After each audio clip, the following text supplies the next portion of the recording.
I gave my daughter a villa as a wedding gift, one she'd always dreamed of. I imagined laughter, champagne, the kind of joy every mom prays for. But before the wedding day even came, her so-called new family showed up. Parents, siblings, all moving in like they owned the place. They claimed the master bedroom. They said she'd handle all the chores. Me? I saw something deeply wrong, and Mama wasn't staying silent. I gave her a villa. They came for everything. If you've ever had to choose yourself over family, comment me. The sky opened wide that afternoon, painted in warm gold and pale pink, as if it too had been invited to the celebration. The breeze was gentle, rustling through the olive trees that lined the drive, carrying the scent of lavender and jasmine across the courtyard. Inside the villa, everything glowed. Candles flickered in crystal holders, soft music played from the grand piano, and laughter spilt through the rooms like sunlight. It was the kind of day you wanted to fold into memory and keep forever. Natalie stood at the top of the staircase, in a white tea-length dress that hugged her figure like it was sewn from a dream. Her hair was gathered loosely at the nape of her neck, strands curled around her cheeks like whispers. She looked ethereal, hopeful, and stunned in equal measure. Curtis stood beside her, proud, his arms snug around her waist, his eyes scanning the room with that practiced calm of a man used to admiration. I called everyone to the grand foyer, my heels clicking softly on the marble. The moment felt too large to hold in my hands, but I tried. I took a breath, steady and full, and turned to them with a smile that carried every mother's prayer wrapped in grace. I wanted to give you something, I said, my voice calm, sure. Something that wasn't just material, but meaningful. Something that would hold your memories, your laughter, your quiet mornings and wild holidays. A space to build your life together. A place to come home to. Natalie blinked quickly, already suspecting, already overwhelmed. Curtis stood a little taller. I reached into the envelope I had hidden in my clutch and pulled out the deed. Clean, signed, sealed. This villa, I said slowly, is now yours. A hush fell over the room. For a beat, even the wind outside seemed to pause.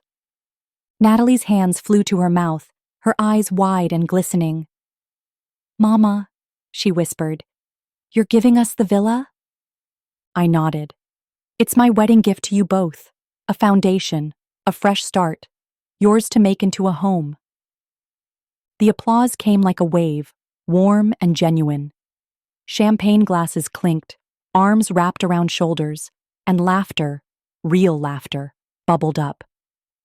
Curtis kissed Natalie's cheek, whispering something in her ear that made her eyes flutter closed with emotion.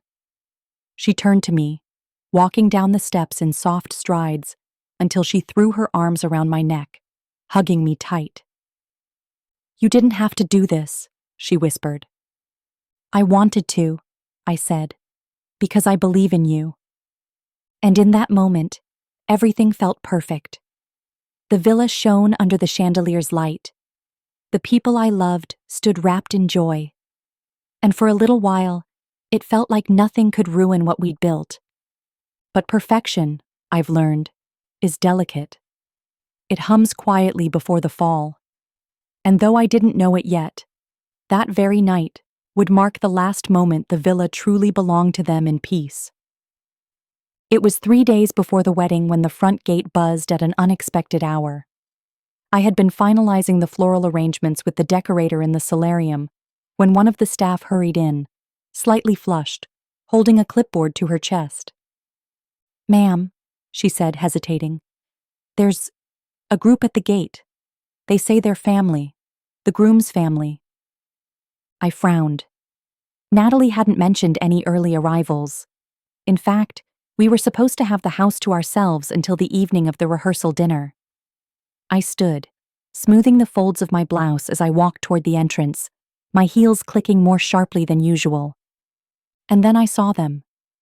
3 cars, 2 sedans and an SUV, rolled into the circular driveway like a motorcade. The doors opened in near-perfect sync, and out they came.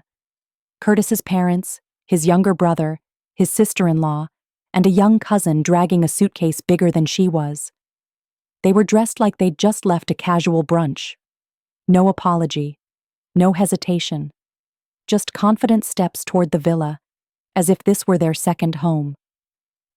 Natalie appeared beside me, confused, clutching her robe at the collar. "They're here. Now?" Curtis's mother approached first, arms open wide as though we had been expecting her.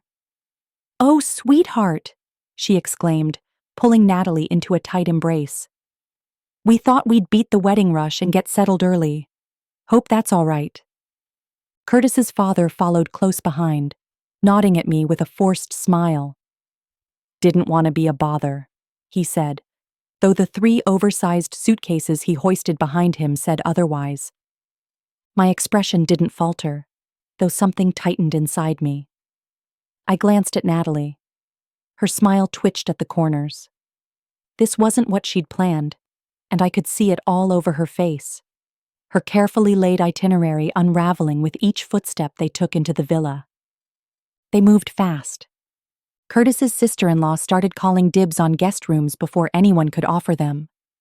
His brother disappeared into the kitchen, already asking one of the chefs if there was any real coffee brewing. And his mother? She took a slow walk through the main hall, nodding approvingly like an art critic inspecting a gallery. "It's just perfect," she said. "Spacious, clean, regal, and will be nice and close for the ceremony." Natalie tried to explain, her voice light but strained. "We had a timeline. Curtis said you were arriving Friday." "Oh, I told Curtis to let it be a surprise," his mother said with a laugh. "Besides, with a place like this, who'd want to wait?" I watched as my daughter's hands clenched behind her back. This wasn't just an early arrival. It was an intrusion wrapped in pleasantries. A quiet red flag dressed as family bonding. And somewhere deep inside, I felt it. The first tremor. The first hint that they hadn't come just to celebrate. They had come to stay. It was just after lunch when the first real crack in civility showed itself. Curtis's family had been in the villa less than 24 hours, but their presence was already seeping into every corner. Loud, uninvited, entitled. The house staff adjusted, Natalie adjusted, and even Curtis, ever the peacemaker, tried to smooth over the awkwardness with charm and casual chuckles. But then came the moment, the one that stripped the pleasantries bare. We were gathered in the sitting room, tea just poured, Natalie beside me on the sofa, while Curtis's mother paced the room with that inspecting sort of gaze. She paused in front of the fireplace, smiled, and then turned to us like someone making a reasonable suggestion. "Well, we've been talking," she said, motioning toward her husband and daughter-in-law, who nodded as if rehearsed. "And we think it makes the most sense if we take the master suite." The air stilled. "The master?" Natalie asked, her voice even but tight. "You mean the room Curtis and I are staying in?" His mother gave a little wave of her hand, the kind that dismisses everything unsaid. "Yes, dear. It's just more accommodating for us. It has the view, the balcony, the private bath. Perfect for a couple like us who need a little more space and comfort." I watched Natalie blink slowly, searching her mind for a polite way to say absolutely not. Curtis shifted awkwardly beside her, looking between his wife and his mother, like a child caught between 2 teachers. "But that's our room," Natalie said calmly. "The wedding's in 3 days. This is where we're staying." His mother's smile didn't waver. "Of course, darling. But you're young. You can make do in one of the guest rooms. We're not picky. It's just that the mattress in the master is better on my husband's back. And you know how difficult travel has been for us lately. We just want to be comfortable while we're here." Natalie looked at Curtis, waiting. He cleared his throat, "It's just for a few nights, babe," he said. "Maybe it's not a big deal. We can stay in the East Wing suite. It's nice too." A silence fell so heavy it pressed into the floorboards. It wasn't just the request. It was the audacity, the complete lack of awareness.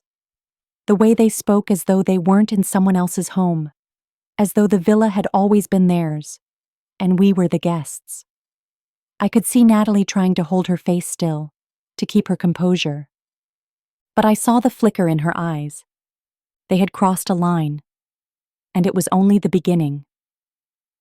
Just when I thought their entitlement had reached its peak, they looked my daughter in the eye and assigned her chores like she was the help. My gift became their ground to trample on, and my jewel? They tried to make her their maid. Pause for a second. What would you have done at that moment, if you were in my place? It began with the dishes. Not a direct request, not even a glance, but a quiet assumption that grew louder with each passing day. The plates would be left stacked after every meal, crusted with sauce and crumbs, sitting on the edge of the sink like offerings. Natalie, ever graceful, would rise from her seat with a polite smile and roll up her sleeves. At first, I thought she was just being a kind hostess, wanting things tidy, efficient, smooth. But then I saw how no one moved to help. Not Curtis, not his mother, not his sister-in-law, who always managed to disappear when the last bite was taken. They called it being helpful, but it wasn't help if it was expected. I watched her in the early mornings, quietly folding their laundry before the house had even fully stirred. Matching socks that weren't hers. Ironing shirts she didn't wear. Once, I caught Curtis's brother standing in the hallway holding out a wrinkled shirt, dangling it between two fingers like a dish rag. "Think Natalie can press this for me?" he asked, chuckling. "She's good at it." She took it without a word. She didn't even blink when Curtis's mother mentioned that she'd left some towels in the washer. "You know how to fluff them just right," she said, sipping from her tea as if she were doing Natalie a favor by letting her serve. Curtis laughed from the other side of the room, like it was all some charming joke they were in on together. But it wasn't charming. It was degrading, and worse, it was unnoticed. The villa, my gift, had become her cage. She moved through it quietly, always working, always adjusting. They never asked her to clean, not allowed, but they never lifted a hand to do it themselves either. It was as if her willingness became her identity. She was the daughter-in-law, the wife-to-be, the hostess, and now, somehow, the housekeeper. And the longer she played the part, the more it became permanent in their eyes. I noticed how Curtis began to expect his shirts to be folded a certain way, how he would call her from the living room asking where his cufflinks were, or if she could just fix this real quick, while he scrolled on his phone. I saw how no one said thank you anymore. Not because they forgot, but because they thought she owed it. That afternoon, I found her kneeling by the dishwasher, sleeves damp, her shoulders tight. She didn't hear me walk in. "Are you all right?" I asked gently.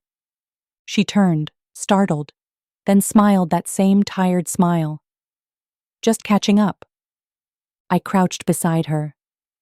"Natalie, this isn't what marriage looks like." Her smile faltered. "You weren't made to serve everyone just to be liked. That's not love. That's slavery dressed in politeness." She looked down at her hands, raw from soap and water. "I don't think they even see it." "Oh, they see it," I said quietly. "They just hope you don't." And that was the day I knew. The villa may have been beautiful on the outside, but inside, it was starting to rot. It was the way Natalie moved through the villa that first told me something was off. She floated instead of walked, present, but distant. Her smile had started arriving late and leaving early, and there was a hollowness in her laughter, like an echo of who she used to be. I'd raised her to be strong, thoughtful, kind. But now I watched her bending in all the wrong places, shrinking herself in a house that was supposed to let her grow. I noticed it when she began to ask permission in her own home.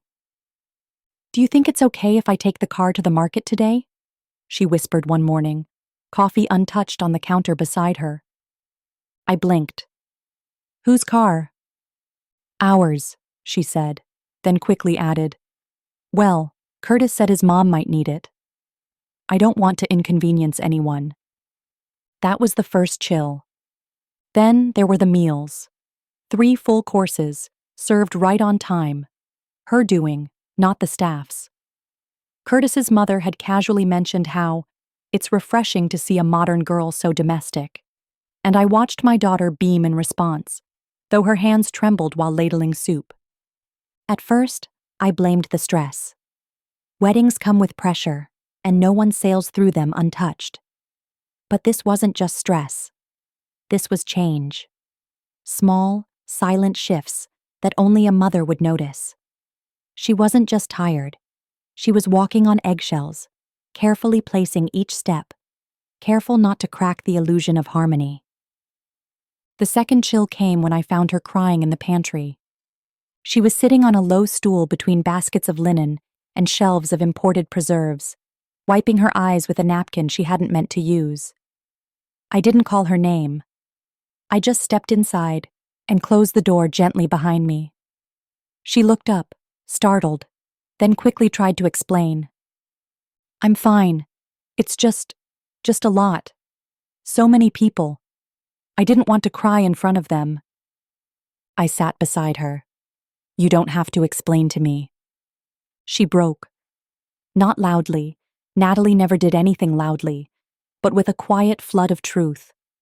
How Curtis had changed since his family arrived. How he defaulted to their side. How she felt watched, judged, molded into a version of herself that didn't belong to her. "I feel like I have to prove I'm good enough. All the time." I reached for her hand. "Natalie, being married isn't an audition. It's not about proving. It's about being safe, being loved, being free. If you feel smaller every time you walk into a room, something is wrong."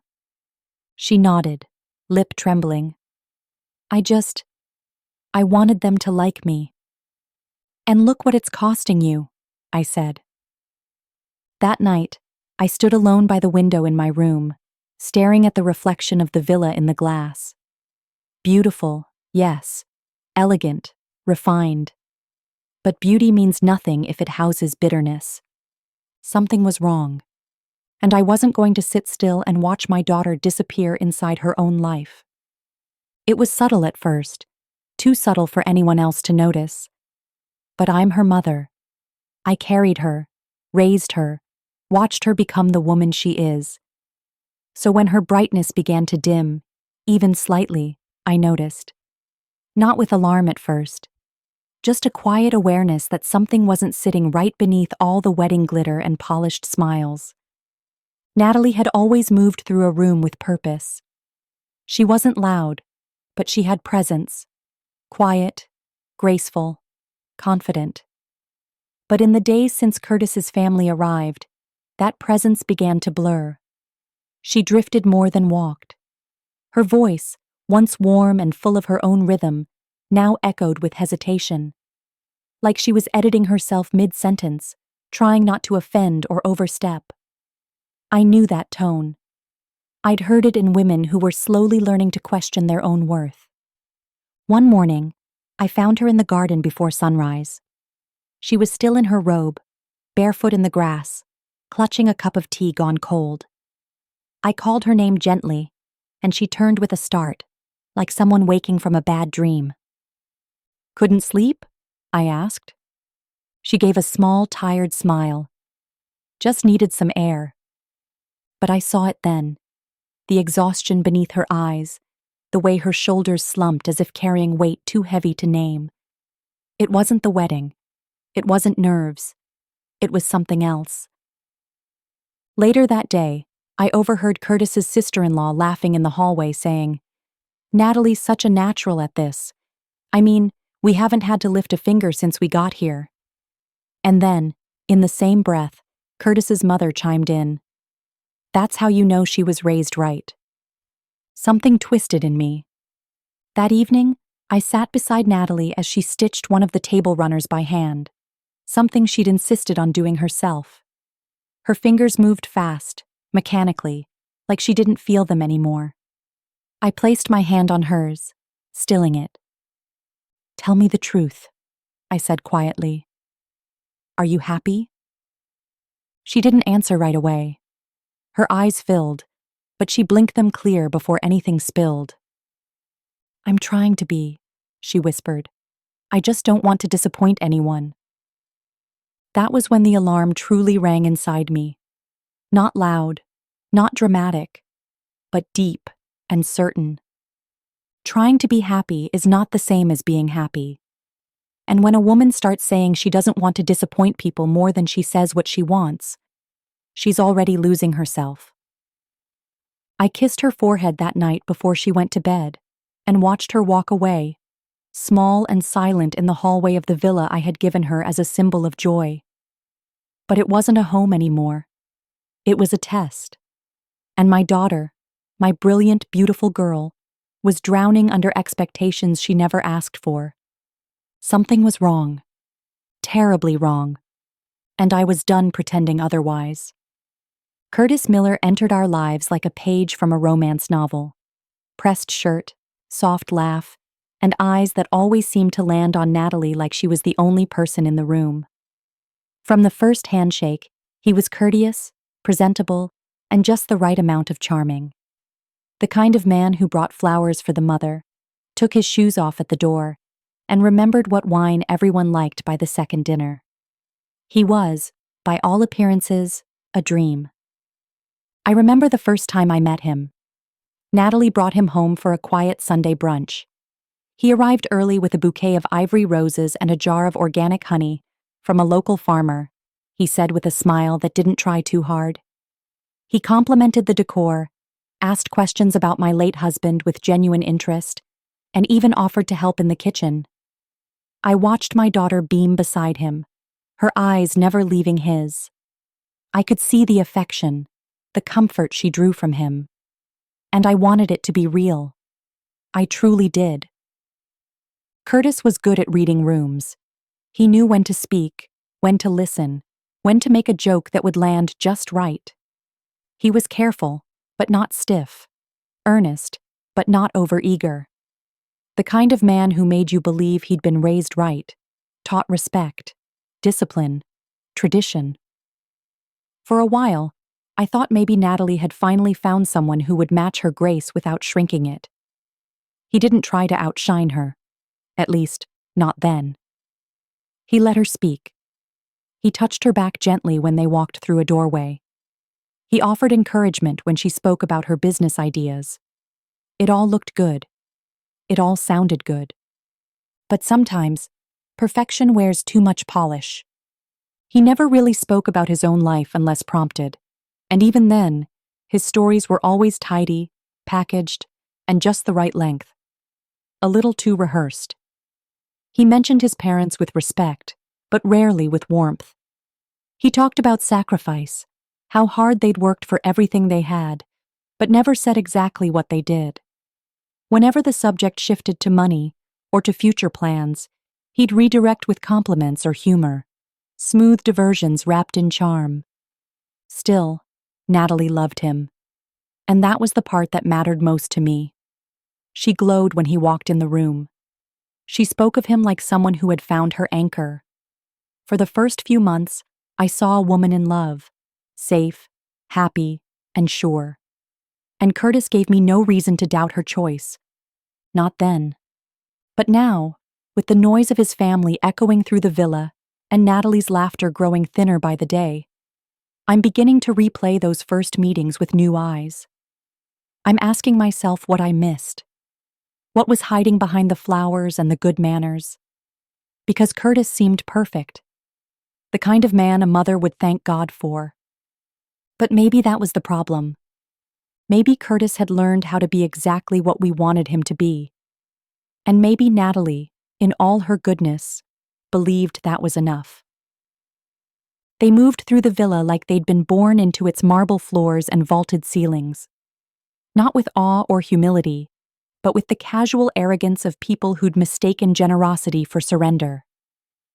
Curtis's mother began giving instructions to the staff by the second morning. No introductions, no permission asked. Just a clipped, "Put fresh lilies in the dining room," as if her word had always been law in these halls. Curtis's father took to the cigar lounge like it was built for him alone. He sprawled across the leather armchair with a glass of brandy in hand, his shoes carelessly planted on the walnut coffee table I'd had custom made in Florence. Every corner of the house started to bend under their presence. Drawers rearranged, towels moved from the linen closet, curtains pulled down without a word. And just like that, the villa I had given my daughter as a symbol of her independence began to feel like contested ground. I watched it all unfold like a slow-burning storm. Natalie, bless her, tried to accommodate, tried to convince herself that it was only temporary. But I could see it in her eyes, the quiet, suffocating panic of a woman who could feel her world shrinking.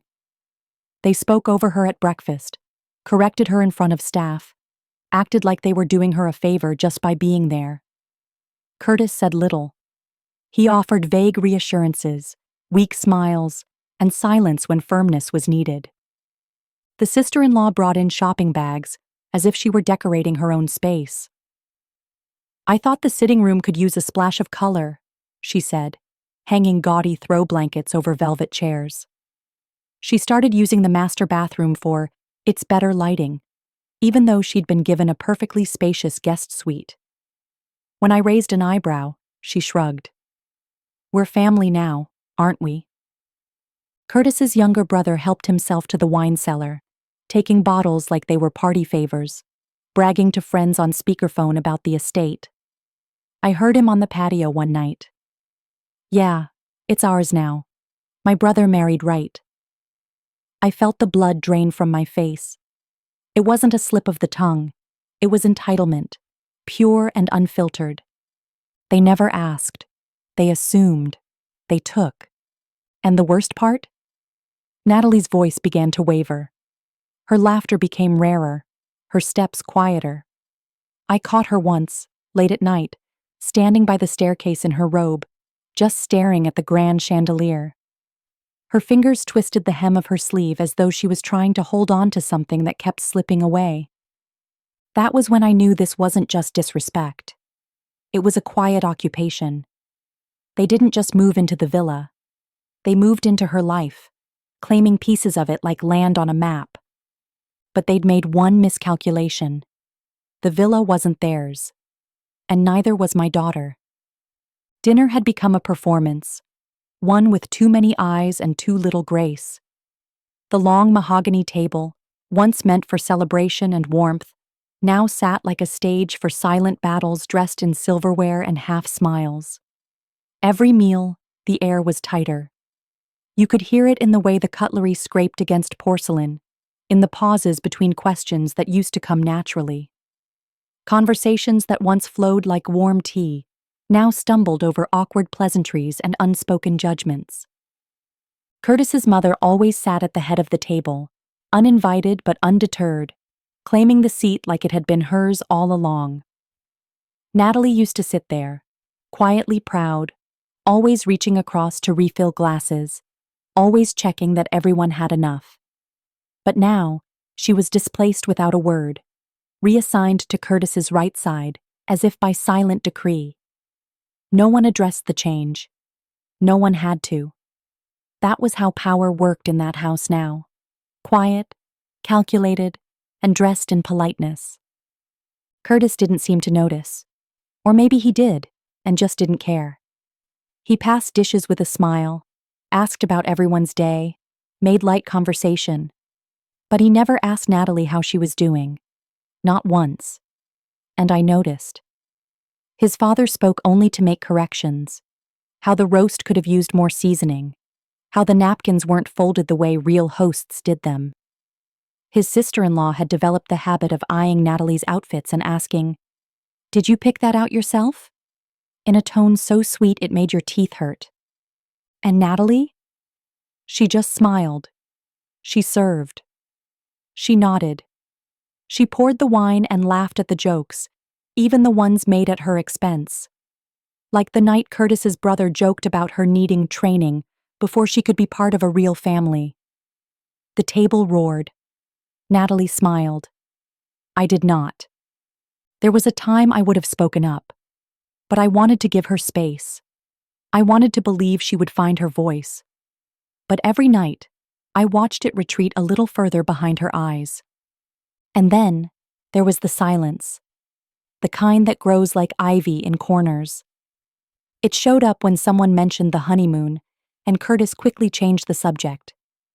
It crept in when I offered to take everyone out to dinner, and Curtis's mother replied, "We're fine eating here. Natalie's cooking is free."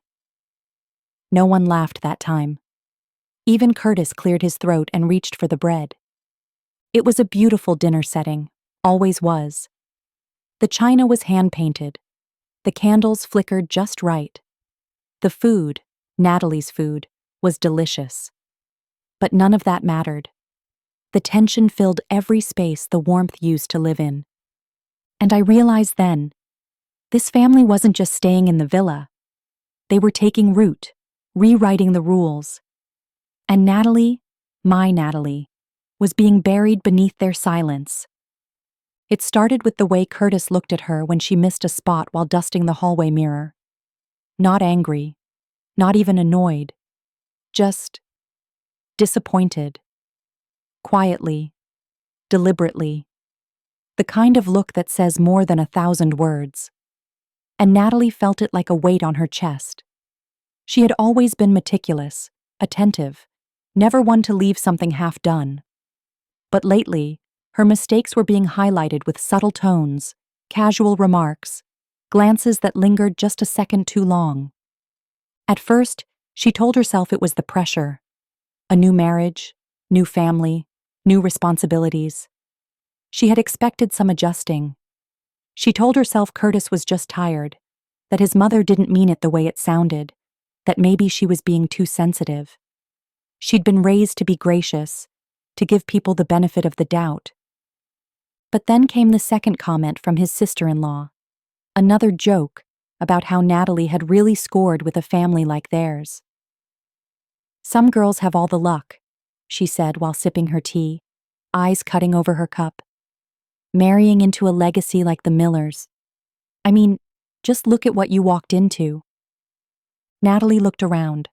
She was standing in a villa her mother had gifted her.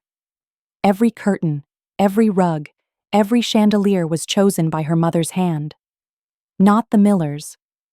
Her name was on the deed, not theirs. And yet here they were, treating her home like a shared inheritance. Suddenly the phrase, "what you walked into," didn't feel like praise. It felt like possession. She began to pay closer attention.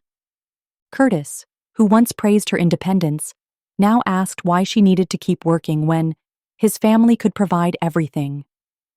His mother, who once complimented her sense of taste, had started rearranging her decor without asking. Even the gardener, hers for 5 years, had begun taking instructions from Curtis's father, who always spoke with the smug assurance of a man used to being obeyed. The tipping point came one quiet morning when Natalie overheard a conversation from the guest room hallway. Curtis and his mother. Soft voices, but not soft enough. "She needs to understand," his mother said, "that marriage means knowing her place. We're not guests, we're family." Curtis didn't object. Natalie stood still, frozen. Not angry, not yet, but shaken. That single moment cracked something wide open. She walked back to her room, shut the door quietly, and sat on the edge of the bed that used to be hers alone. She ran her hands across the duvet and suddenly wondered how long it would be before even this, her sanctuary, was no longer hers. The doubt wasn't a sudden storm. It was a slow leak. Drip by drip, it had been eroding her certainty. But now she felt it clearly. Something wasn't right. The smiles were too tight. The compliments were too sharp, and the man she had married might not be the man she thought he was. I'm not the kind of woman who raises her voice to be heard. I've learned over time that there's a different kind of power, the quiet kind, the kind that watches, waits, and then moves with precision when it matters most. And sitting at the far end of that dining table, watching my daughter play hostess to people who saw her as less than human, I felt something in me begin to shift. Not panic, not fear. Resolve. Natalie was slipping away. I could see it every day in her posture, in her silence, in the way she asked permission in her own home with her eyes. It wasn't a loud change, but it was deliberate, and it was dangerous. The kind of slow unraveling that happens when a woman is being undone, thread by thread, until she forgets she was ever whole. So, I started watching them more closely, listening more carefully.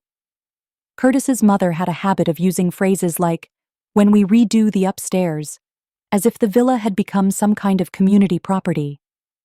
His father made himself at home in the study, feet propped up on the furniture, papers spread out like it was his office. They had rewritten the narrative in their heads. This wasn't Natalie's gift anymore. This was now ours. But what they didn't know, what they had no idea about, was that I never give a gift without a lock on it. Legally, spiritually, emotionally, I had built this home for Natalie. Her name was etched into the documents, her fingerprint on every corner. I had known this might one day happen.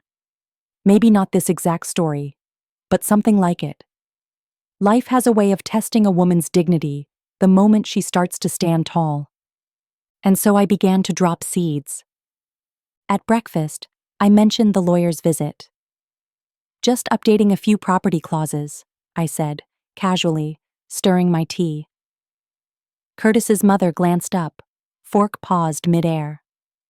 One afternoon, while Natalie stood beside me in the kitchen, I handed her a thick envelope and whispered, "Keep this safe. You'll know when to open it." She didn't ask questions, just looked at me like she wanted to cry but didn't know why. Curtis's father made a comment one evening about expanding the guest house into a permanent wing, and I smiled sweetly, nodding along, then added, "Of course, that would require Natalie's signature. She is, after all, the sole owner." The room went still, just for a second, but I saw it, the flash in his eyes, the recognition that they'd miscalculated. I wasn't going to fight this with screaming or confrontation. Number I was going to fight it like a mother who knew exactly what she built and exactly who she built it for. They thought they had settled into something permanent. But what they didn't know was that I had already begun planning the end of their stay. And when it came, it wouldn't be loud or messy. It would be final. Because I don't raise my voice. I raise daughters, and I protect them. It wasn't what was said. It was what wasn't. The villa had grown quieter, but not in peace. The kind of quiet that hangs in the air like fog, thick with what everyone's too careful to say aloud. Hushed conversations behind closed doors. Half-finished sentences that trailed off when someone walked into the room. Glances that held more weight than words ever could. Natalie had begun to speak less. Not because she had nothing to say, but because she had learned the cost of saying it. Her words had started to come in questions, not statements. "Do you think they'll be staying much longer? Was it always supposed to be this way? Did I miss something?" I could see she was trying to connect dots, but the picture forming terrified her. Curtis, meanwhile, had grown distant. Not openly unkind, just detached. He still smiled when she passed him the salt. Still said thanks when she poured his coffee. But he never looked up anymore. His eyes were always somewhere else, like he was waiting for a script to follow. Or worse, like the performance was over, and she hadn't noticed the curtain falling. And his family? They had settled in as if by birthright. The in-laws held their private meetings in the guest suite, curtains drawn, voices muffled but intense. One afternoon, I caught a few words on my way down the hall. Not her call. We came too far. She's soft. I didn't need the whole sentence. The tone was enough. They spoke about Natalie like she was an obstacle, not a person. That evening, dinner was nearly silent. No jokes, no chit-chat. Just the clink of forks against plates and the heavy sound of everyone pretending everything was fine. I watched Curtis nod at his brother's small talk and ignore Natalie when she asked about weekend plans. She noticed. Her fork paused in midair. She didn't say anything, but she noticed. Later that night, I found her in the kitchen, drying a clean plate just for something to do. Her shoulders were stiff, her eyes far away.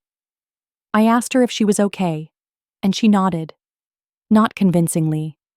So I walked over, rested my hand gently on hers, and whispered, "You're not imagining it."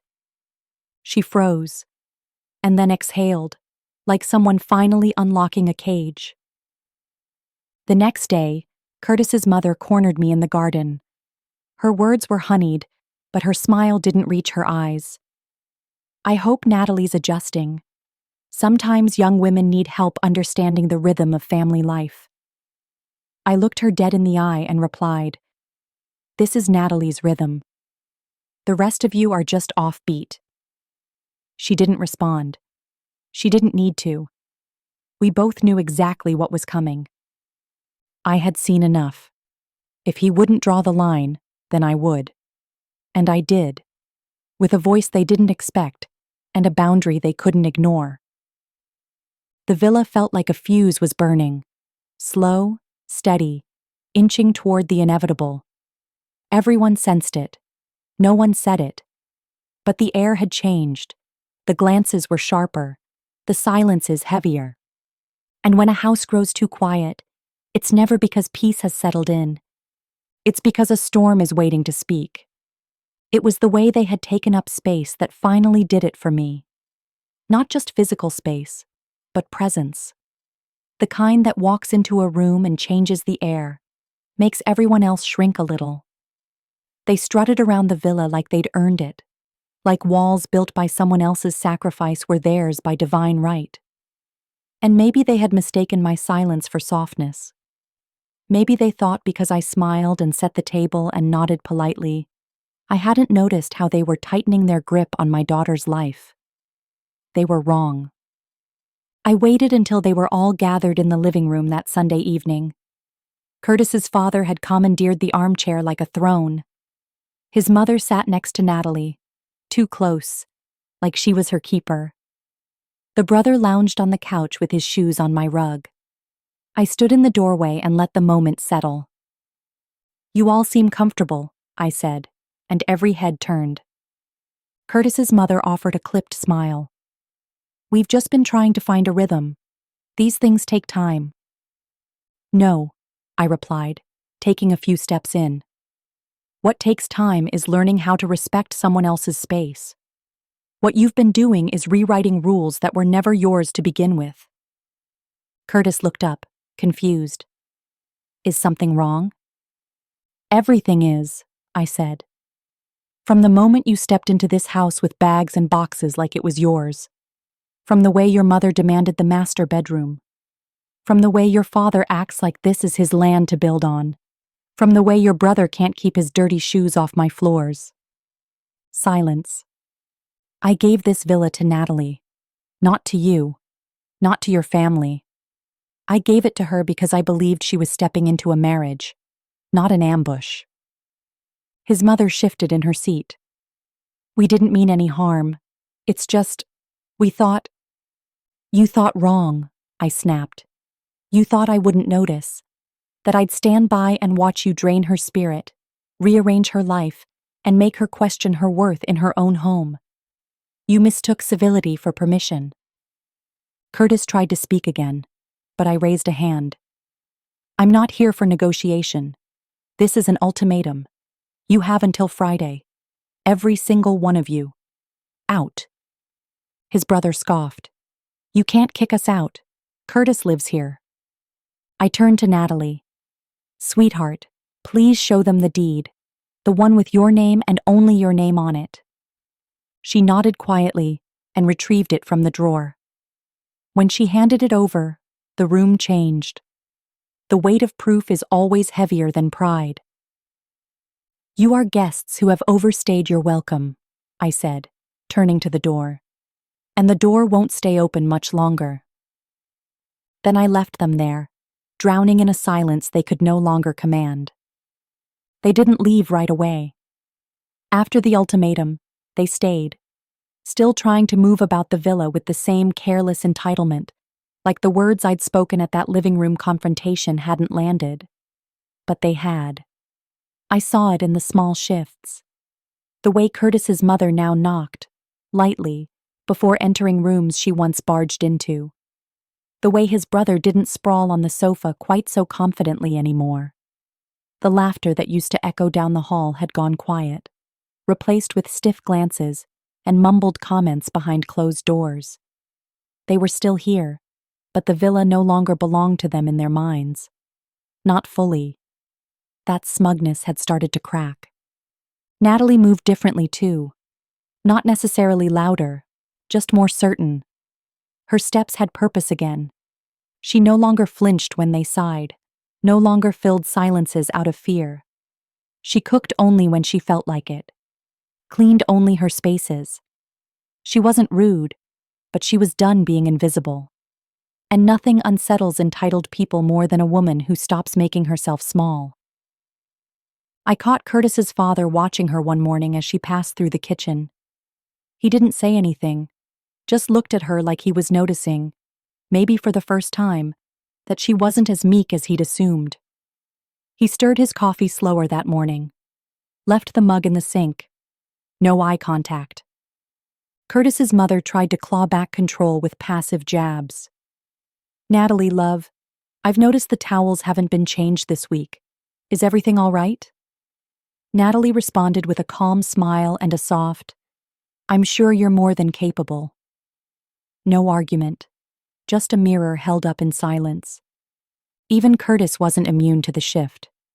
I could see it in the way he looked at Natalie, like he wanted to say something but didn't know how. Guilt does that to a person. It fills the air like smoke. He wasn't defending them anymore, but he wasn't standing for her either. He lingered in the in-between, thinking silence was still a safe place to hide. It wasn't. The nights were the most telling. Meals once dominated by chatter now moved quietly. Every clink of cutlery a reminder that the ground beneath them was no longer steady. They tried to pretend, talked about jobs, news, anything but the elephant that loomed in every room. But pretense has a short lifespan, and theirs was gasping for breath. They hadn't left yet, but their comfort had. They were no longer walking through the villa like they owned it. Now they were tiptoeing, unsure of what might be said, what boundary might be drawn next. I didn't have to repeat my ultimatum. It echoed without a sound. The villa had returned to its rightful spirit, not one of fear, but of clarity. And clarity has a way of exposing what arrogance always tries to bury. Curtis had always been the calm one, the kind of man who could sit through chaos and never raise his voice, never shift his gaze. He wore politeness like a pressed suit, tidy and dependable. But lately, the seams were beginning to show. His stillness didn't read as strength anymore. It looked like someone trying too hard not to sink. The villa had changed. What used to feel like a celebration of new beginnings now carried a thick, unspoken tension. The laughter was gone. Smiles were forced. Conversations were clipped, or not spoken at all. And Curtis, caught between a wife finding her strength and a family clinging to control, began to waver. He no longer stepped in with his quiet reassurances or offered subtle distractions when his mother made yet another sharp remark. His eyes darted instead, from Natalie to the floor, from his father's complaints to the untouched plate in front of him. He wasn't defending anyone, not his bride, not himself. He was shrinking by the day. I watched it unfold like a slow unraveling. Curtis started coming home later. Said work was keeping him. He lingered outside longer before walking through the door, like he needed to brace himself just to come in. He used to reach for Natalie's hand at the dinner table. Now his fingers stayed buried in his lap. He'd nod absently when she spoke, as though listening required more effort than he could give. One night, after yet another cold dinner served with tension instead of seasoning, Natalie stood and excused herself early. No words, no fight, just quiet resolve. Curtis watched her walk away, opened his mouth, then closed it again. His father chuckled under his breath. His mother smirked. And Curtis? He just sat there. That silence said more than any speech could have. Later that night, I found him in the guest room, the one he now used more often than not. He wasn't sleeping, just sitting on the edge of the bed, elbows on his knees, face in his hands. He didn't look up when I stepped in. "I don't know how to fix this," he muttered. I stood in the doorway for a moment, letting the words sit in the air between us. "It's not about fixing it, Curtis. It's about choosing what matters most." He looked up then, eyes heavy. "They've always been there for me. And now she needs you," I said quietly. He didn't answer. He didn't need to. The choice was staring at him every morning when Natalie passed him without waiting for him to speak. Every evening when his mother filled the silence with opinions that no one asked for. And every time he looked in the mirror and didn't quite recognize the man staring back. Curtis was faltering, not because he didn't care, but because caring wasn't enough anymore. Not when action was the only language left that mattered. It was late, the kind of late where even the walls seemed to exhale. Most of the house was asleep or pretending to be. I found Natalie on the balcony, curled into the corner of the outdoor sofa, knees pulled to her chest, the villa lights casting soft gold on her skin. She didn't look up when I stepped out. She didn't need to. Some silences invite you in. I sat beside her without a word, wrapping my shawl tighter around my shoulders. We listened to the night for a while. The distant hum of crickets, a car rolling past, the wind brushing leaves against the railing. And beneath all that, the sound of something unspoken pressing against her chest, begging to be let out. "I didn't think it would feel like this," she finally whispered. I looked at her, not startled, just waiting. I thought, "Love was supposed to make you feel safe," she said. Her voice cracked a little, but she didn't cry. Not then. "It is," I said. "Real love does. But not all love is real, and not all safety looks the way we expect it to." She rested her chin on her knee. "Maybe I rushed it." "Maybe," I said softly. "But maybe you were also lied to." She blinked slowly, and her eyes turned toward the garden below. "Do you think I made a mistake?" That question, those 7 words, landed heavier than anything his family had ever said to her. Because it wasn't doubt in Curtis or frustration with his family that I heard. It was disappointment in herself. And that's the kind of hurt that runs deep. I reached out, tucking a strand of hair behind her ear like I did when she was 5, and heartbroken over scraped knees or lost crayons. "The only mistake," I said, "is thinking you have to stay in a place where your worth is ignored." She closed her eyes, held her breath, and let it go slowly. "I thought if I just gave it time, they'd see me." "They see you," I said gently. "They just don't care enough to change." The truth of it hung in the air like dew, quiet and cold. She nodded once, a small, almost imperceptible motion, but it was the first step. Not toward leaving necessarily, but toward waking up. "I don't want to fight them," she murmured. "I just want to be treated like I belong in my own home." I smiled faintly. You already do. They're the ones who don't. She finally looked at me then, really looked. And there it was. The heartbreak, the exhaustion, the slow burning ember of anger just starting to glow. But also, the beginning of clarity. Thank you, she said. Not for the words, for being there, for seeing her. We sat together in the quiet again. Nothing resolved, nothing finished. But something was different now. The wound was still open, but it had been acknowledged. And sometimes, that's how healing starts, with nothing more than the right person finally listening. It didn't happen with a bang. There was no shouting, no slammed doors, no teary speeches. Natalie didn't stand in the middle of the living room and declare a revolution. She just stopped shrinking. It started the next morning. She made coffee, 2 cups, one for herself, one for me. None for the people who used to expect it. She placed them on the table like she always did, but this time without the small, nervous glance toward Curtis's mother. That glance, the one that asked for approval without speaking, was gone. Replaced by something quieter, but firmer. When his sister complained about the laundry not being folded yet, Natalie didn't apologize. She simply said, "That's not mine," and went back to her book. Her tone was calm, not bitter. Like someone pointing out the obvious, not someone trying to start a fight. But in that one sentence, a wall went up. By lunchtime, the house had shifted. It was subtle, but palpable. The family looked at her differently, less like a fixture, more like a problem. And Natalie? She didn't flinch. She wore her silence like armor. Not cold, not aggressive, just untouchable. Curtis noticed too.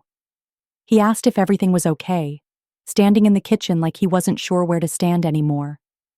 Natalie smiled, kind, unreadable.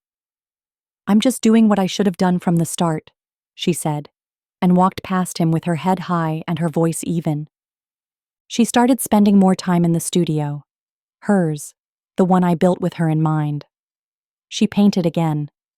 Nothing grand, just strokes of color, but it was like watching someone come back to life in layers. She no longer asked if dinner was ready. She made what she wanted, ate when she pleased. If others wanted something different, they had the same 2 hands she had. They didn't take it well. The mother-in-law's comments got sharper, the brothers' jabs more frequent, like they were trying to bait her into a reaction. But Natalie gave them none. That, more than anything, got under their skin. She no longer moved around them. She moved through them. It wasn't long before Curtis tried to pull her aside. "You're making things tense," he said. "No," she replied calmly. "I'm just no longer pretending it's normal." That night, she locked our bedroom door. Not to keep anyone out, but to keep her peace in. They knocked. She didn't answer. And I watched the in-laws exchange glances like they were finally realizing something had changed. Not because they were told, because it was undeniable. Lines had been redrawn, not with drama, but with quiet conviction. And if they had been smart, they'd have seen it for what it was. Not rebellion, but reclamation. Natalie wasn't asking for space anymore. She was claiming what had always been hers. It was well past midnight when I heard the knock. Soft, almost hesitant. I thought maybe I'd imagined it. But then it came again. 3 quiet taps on my door like someone hoping to be ignored, but needing not to be. When I opened it, Curtis stood there, shoulders slumped, eyes rimmed with something that looked like exhaustion, and something deeper. Shame, maybe. He didn't ask to come in. He just stood there, fidgeting with the cuff of his shirt like a schoolboy caught doing something he didn't quite regret, but couldn't justify either. "I didn't think it would be like this," he said. There was no context, no greeting. but I knew exactly what he meant. The house had become a war zone without bullets, just quiet battles and strained dinners and words unsaid until they turned into resentment. Curtis wasn't the man leading the charge. He wasn't even sure which side he was on anymore. I stepped aside, letting him in. He didn't sit, just stood near the window, looking out like he thought maybe the garden would give him answers. I thought marriage would just settle in, he continued. Like once the vows were said, everything else would just align. Like furniture? I asked gently. He gave a tired smile. Exactly. Like you move in, unpack the boxes, and suddenly you're a family. But you brought more than boxes, Curtis. You brought a whole house full of opinions, expectations, and rules that didn't belong to her. He nodded slowly. I see that now. I watched him closely. He wasn't just tired. He was unraveling. The man who had stood so confidently beside my daughter, who had promised her a life of partnership, was now unsure of where he stood in his own home. They're my family, he said, almost defensively, but softer this time. They've always had a way of taking up space. And you let them, I replied. You let them take hers. He winced at that. A visible flinch, like I'd touched a bruise he'd been pretending wasn't there. She's changing, he said. I can feel it. She doesn't look at me the same way. Because she's tired, Curtis. Tired of being invisible in her own life. He turned away from the window then, finally facing me. I didn't mean for it to happen like this. I thought if I just stayed quiet, it would settle. I thought I could balance everything. Silence isn't balance, I told him. It's surrender. For a long moment, he didn't speak. Just stood there, hands in his pockets, the weight of his choices pressing into the silence between us. I don't know how to fix it, he finally whispered. I nodded. Then start by choosing who you're fixing it for. He looked at me, eyes glassy but clear. Something was shifting. Maybe not enough to make him act yet, but enough to wake him up. And that, at least, was something. It was a quiet Sunday morning, the kind where the light spills gently through the windows, and everything feels like it might just be okay for a moment. Natalie had gotten up early, as she often did lately, and was in the kitchen humming softly to herself while slicing fruit. I could see the effort in the curve of her shoulders, the way she was trying to hold on to peace, to routine, to something that still felt like her. Then his mother walked in. No greeting. No, good morning. Just the sound of slippers dragging on the tile, followed by that sharp, tired voice that always seemed to come with complaint. She wrinkled her nose. Is this what you're feeding my son now? Fruit? Natalie paused mid-slice, turning slowly, calmly. There's toast in the oven. Eggs if he wants. I just don't understand how a wife wakes up and doesn't cook a proper breakfast for her husband, she muttered, loud enough for the rest of the house to hear. When I was married, I served a hot plate before the sun even touched the windows. And then she said it. I suppose that's the problem with girls raised without discipline. They think a villa means they don't have to earn anything. The knife hit the cutting board harder than necessary. Natalie didn't say a word. She didn't need to. The silence that followed was loud enough to shake the walls. I stepped in just as Curtis's sister let out a low whistle from the hallway. Someone sensitive. Natalie looked at me then. Her eyes were calm, but something behind them had snapped. Not anger, not frustration. Just that clean break between what she'd been enduring and what she was no longer willing to tolerate. She wiped her hands, placed the knife down carefully, and walked past all of them. No words, no drama, just finality in her stride. I followed her to her room. She was standing by the window, arms crossed, jaw tight. I'm not doing this anymore, she said, her voice steady, almost too calm. "I let them walk in here, act like they built this life. I kept quiet because I didn't want to seem dramatic. But what she said, that was it." "I heard," I said gently. She turned to me, tears brimming but not falling. "They don't respect me. Not as a wife, not as a woman, not even as a human being.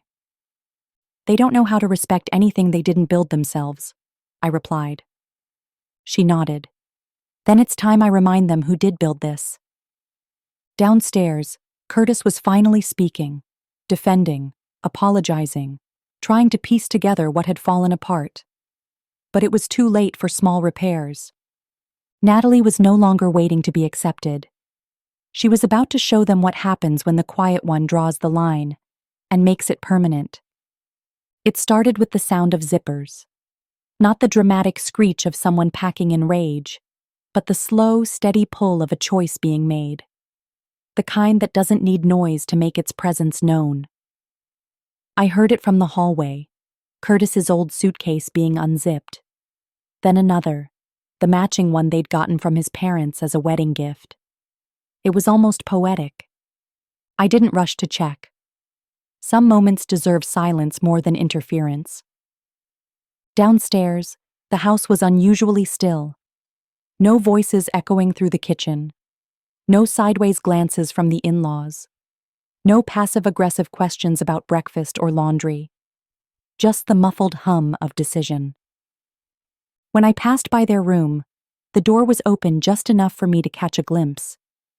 Natalie stood at the foot of the bed, folding clothes with the kind of precision you only use when you're finished pretending. Her face didn't show anger. There was no tension in her brows, no trembling in her hands. Just peace. The kind that comes after a storm, when the damage is done, and there's nothing left to do but rebuild. Curtis was sitting on the edge of the bed, watching her. He didn't speak. He didn't help. He just sat there, elbows on his knees, eyes distant, like he was trying to hold together something that had already crumbled in his hands. It wasn't a fight. That's what made it feel so final.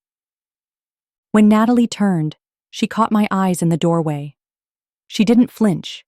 She didn't explain. She simply nodded, and I knew what that meant. This wasn't running away. This wasn't defeat. This was her drawing the line and finally standing behind it. Later, I found his mother and sister in the living room, lips pursed, pretending to scroll through their phones. But they weren't really reading. They were waiting, watching the hallway, listening for footsteps. They'd felt it too. The shift.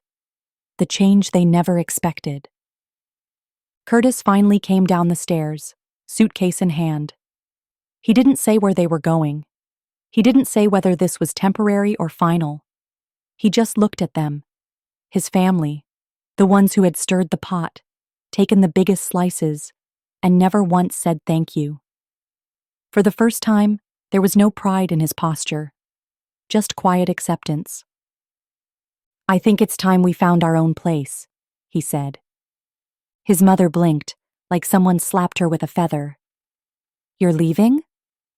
Natalie appeared behind him, suitcase in tow, calm and composed. "We were never really allowed to stay." They didn't argue. Not this time. Maybe because the suitcases said what words never could. By dusk, the car was packed. No dramatic goodbyes, no tearful promises. Just the creak of the trunk closing and the final slam of a front door that had seen too much. And just like that, the villa exhaled. For the first time in weeks, the silence felt like peace. Curtis stood by the bedroom window of the guest suite they'd checked into late last night, arms crossed, eyes distant. The silence between him and Natalie had stretched across the room like a taut wire, tight, brittle, ready to snap. He hadn't said much since they left the villa. No apology, no justification. Just a man walking through the remains of a decision he hadn't expected to face. Natalie sat on the edge of the bed, fingers loosely clasped, her wedding ring catching the light like it had something to say. She'd spent the past hour watching him pace, fumble, flinch, every movement whispering the same truth. He was unraveling. Not in a dramatic fall-to-the-floor way, but slowly, subtly, the way guilt eats at someone who knows deep down they let the wrong people speak for them. Finally, the words came, not from him, but from her. "You're going to have to choose, Curtis." He turned. Her voice wasn't loud, but it landed like a slap. He blinked, confused. "Choose?" he echoed. "Your family or your future," she said calmly. "Because you can't have both. Not like this." Curtis opened his mouth, then shut it. For once, there was no script to follow. No mother hovering in the background to answer for him. No father making quiet, passive-aggressive remarks. No sister-in-law smirking in the corner, waiting for him to fold. "I didn't expect it to get so out of hand," he muttered. Natalie's eyes didn't blink. "You watched it get out of hand." He shifted his weight, the guilt thick in his throat. "I just thought, if I stayed quiet, it would fix itself." "You stayed quiet," she said, "and I paid for it." Curtis sat in the chair across from her, elbows on his knees, face in his hands. "They're my family." "And I'm your wife," Natalie said. "Or am I just a placeholder in your life until they tell you otherwise?" That stung. He didn't answer. "You said you loved me," she continued. "You said you wanted to build a life with me. But I won't be a guest in my own home, Curtis. Not again." He looked up, the weight of her words settling deep. He thought leaving the villa meant buying time, space, a pause button. But Natalie wasn't interested in pauses. She wanted answers. "I don't want to lose you," he said quietly. "Then show me," she replied, standing. "Because loving me means protecting me, even when it's inconvenient." She walked to the door and paused, her hand resting gently on the handle. "This isn't about houses or bedrooms or egos anymore. It's about respect." And then she stepped out, leaving Curtis alone in the small rental apartment they'd taken just to breathe again. She didn't cry. She didn't ask him to come after her. She just walked, gracefully, deliberately, like a woman who had spent enough time shrinking. Curtis stood frozen, the walls pressing in with everything unsaid. The night outside whispered of choices, and this time, he knew silence would cost him more than comfort. The drive back to the villa was quiet. He had packed the bag without thinking. Not the one he left with, but a new one. Lighter, less cluttered. And when he stepped into the front hall where his family sat sprawled across the luxury they never earned, it wasn't with the same passivity he once wore like armor. His mother sat up. "Where is she?" "She's not coming back," Curtis said simply. He set the bag down at his feet. His father opened his mouth to speak, but something in Curtis's face shut it. "I'm here to help you pack," Curtis added, calm but certain. "This was never your house, and you all knew that." Silence dropped like a stone. Curtis didn't yell. He didn't plead. He just stood there, finally standing for something. For her. For himself. For peace. And upstairs, the rooms that had been claimed without permission waited. Empty now, but echoing with everything that had finally been reclaimed. What came next was never going to be easy. But it was going to be right. They weren't ready. Not for the tone in his voice, not for the silence behind his words. Curtis had always been the one they could count on to look the other way, to smooth over the rough edges with a sheepish smile and a quiet compromise. But not this time. His mother blinked as if she'd misheard. "You're here to what?" "I said I'm here to help you pack," Curtis repeated. Calm, measured, but unshakable. His father shifted uncomfortably on the armrest he'd claimed as his throne since moving in. Now hold on. This isn't— It was never yours, Curtis interrupted, eyes locking with his. You walked in like squatters with blood ties. You disrespected my wife, took over a home that didn't belong to you, and you thought I'd just sit back and let it happen. His mother stood, face tight with disbelief. We are your family. And she is my wife. That was it. That was the line. And he wasn't just standing on it. He was guarding it. The room fell into an uneasy quiet, broken only by the sound of his brother scoffing from the stairs. Seriously? Over her? Curtis turned slowly. Number over me. Over what I won't allow anymore. His sister-in-law, arms crossed, muttered under her breath. She's changed you. She reminded me who I was, he corrected. Upstairs, doors opened. A suitcase rolled out. Not his mother's. She moved slowly, hands stiff, like each gesture of folding and zipping was a personal offense. His father grumbled but didn't protest. There was nothing to say. They'd pushed too far, leaned too hard, and finally broke something they never thought would push back. It took less than an hour. No yelling, no fight. Just the cold, steady realization that Curtis wasn't the bridge they could burn and expect to rebuild overnight. As his family moved out one by one, no one met his eyes. No thank you. No goodbye.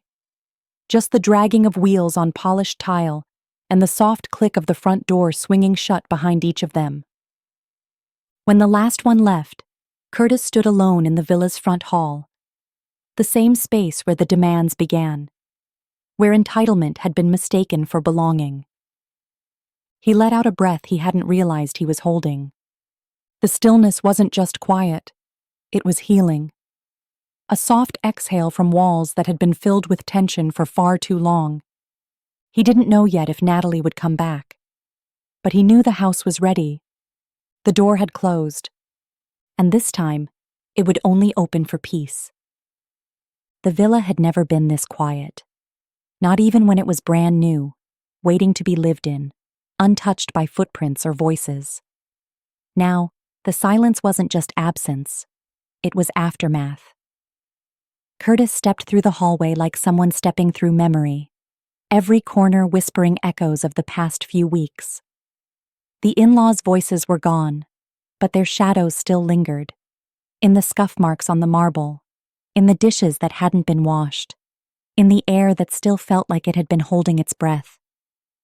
He didn't turn on the music, didn't flip on the television like a distraction. He let the silence stretch, let it wrap around him. Maybe it was punishment. Maybe it was peace. He wasn't sure yet, but he knew he had to feel it. All of it. The master bedroom door stood open. No more arguments over who belonged there. No more quiet tears from Natalie when she thought he didn't notice. He had noticed. He'd just been too afraid to speak. Now, there was no one left to speak for him but himself. In the kitchen, a mug sat out with lipstick still on the rim, Natalie's. He picked it up gently, fingers tracing the curve like it might answer all the questions in his head. Would she come back? Should she? He didn't know. All he knew was that when she left, she took more than her clothes. She took the warmth, the rhythm, the soul of the space. And what remained was only structure. He opened windows one by one. Let air in. Let the heaviness out.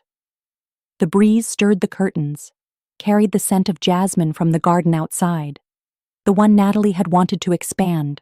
Remember? A flower bed that would bloom year-round. He hadn't cared then. Now he couldn't stop looking at it. He sat in the living room, in the chair she always claimed on Sunday mornings with her tea and her book. The indentation was still there. He closed his eyes and pictured her there again. Not for him, not for the house, but because she chose to be. The front door creaked in the wind. He walked over and pushed it shut, locked it. Not in defiance, not to keep anyone out, just to let the house finally rest. He stood still in the center of it all. This was the cost of silence, of letting things slide, of not standing up until someone else had already started walking away. Curtis didn't cry. He didn't break. But he didn't smile either. Not yet. He knew what had to come next. But for now, he'd sit with the quiet, with the echoes, with the memory of what it felt like to lose something real. And in that stillness, something began. Not redemption. Not yet. But resolve. He stared at her contact on the screen for what felt like an hour. The little photo beside her name, a candid shot he'd taken of her laughing on the beach, made it harder. Not because it brought pain, but because it reminded him of a version of them untouched by disappointment. A version where a call like this wouldn't be so heavy. He sat on the edge of the bed, the one that had finally been reclaimed, and hovered his thumb over the call button. What if she didn't pick up? Worse, what if she did, and he had nothing worth saying? Still, he tapped it. The ring felt longer than usual, like the universe wanted him to squirm in the stillness. He could hear every beat of his heart in the silence that followed. Then, her voice. Hello? He almost didn't answer, almost froze. But her voice wasn't cold. It wasn't soft either. It was cautious, guarded, like someone answering the door with the chain still on. Natalie, it's me. A pause. Not long, but long enough to let him know she'd considered not responding. I know, she said. He breathed out, not sure if it was relief or regret. I wasn't sure you'd pick up. I almost didn't, she admitted. Another silence. Not awkward, just uncertain. Like they were walking on cracked glass, afraid to make the wrong move.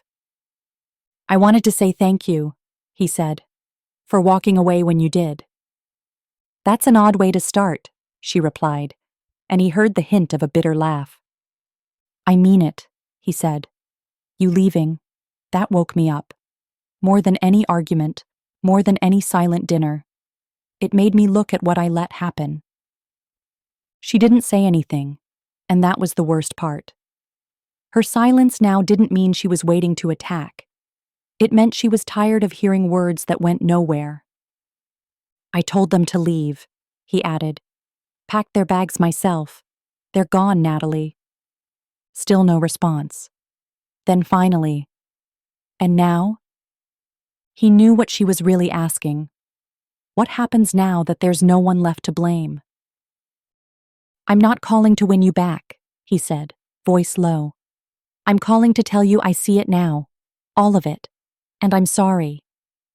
He could almost hear her thinking on the other end, could almost picture her standing by a window somewhere, fingers to her lips, weighing if this call changed anything.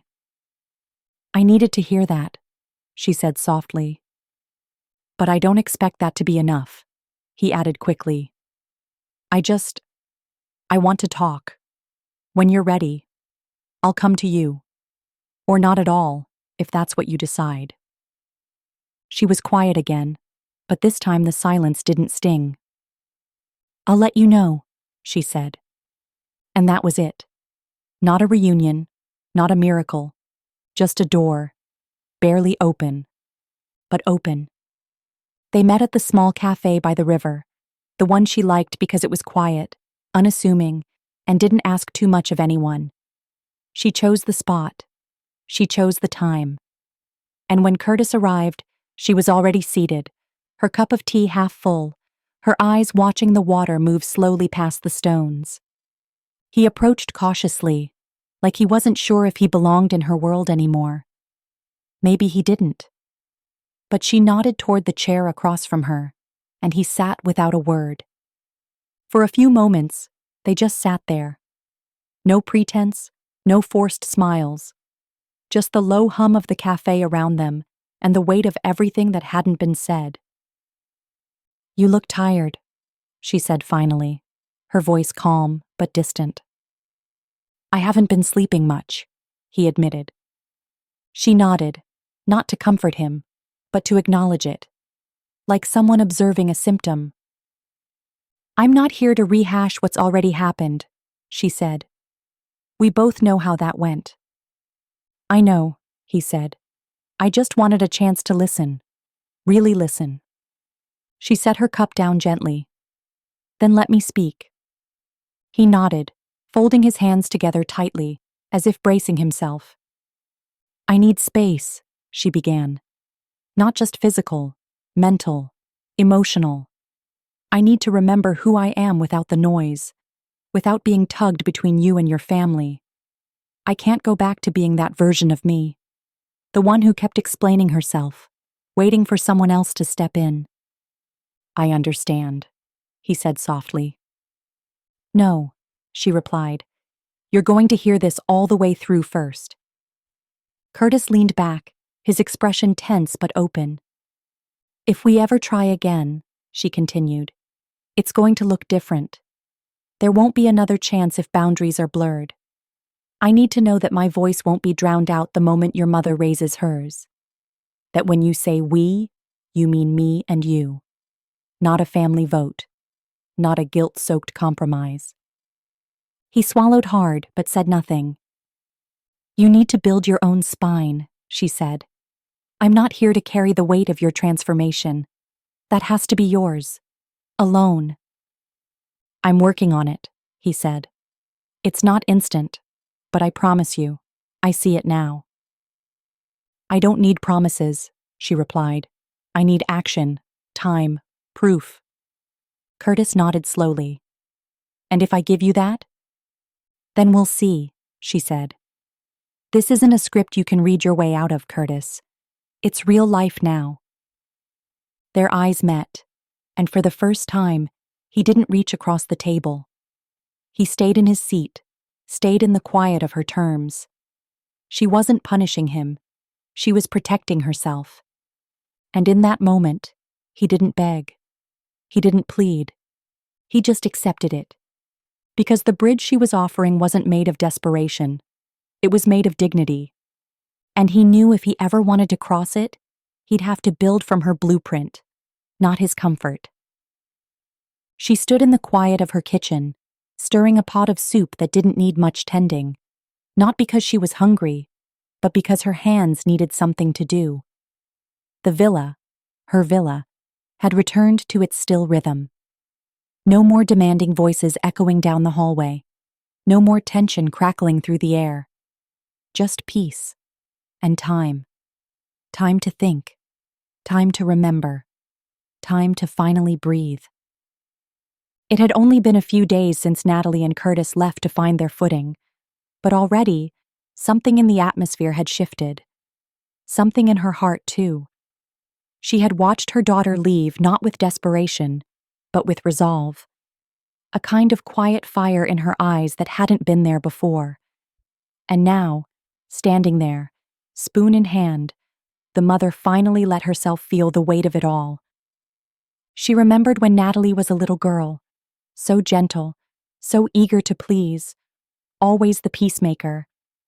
Even as a child, she'd been the glue, the one who would apologize just to make the room calm again, even if she wasn't wrong. It used to make her proud, how mature her daughter was. But now, she wondered if she had mistaken compliance for strength.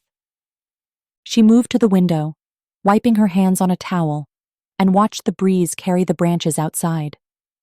The same wind Natalie used to chase barefoot in the garden, her hair wild and her laughter louder than the birds. She hadn't heard that laugh in a while. Not really. She had tried to give her daughter everything she never had. Security, stability, a home where love didn't feel like something you earned. But somewhere along the way, perhaps she'd taught her to endure too much, to carry burdens she should have been taught to drop.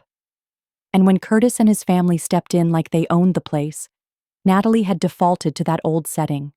accommodate, smooth it over, keep the peace. It had scared her, seeing the glow dim behind her daughter's eyes. But then, slowly, that changed.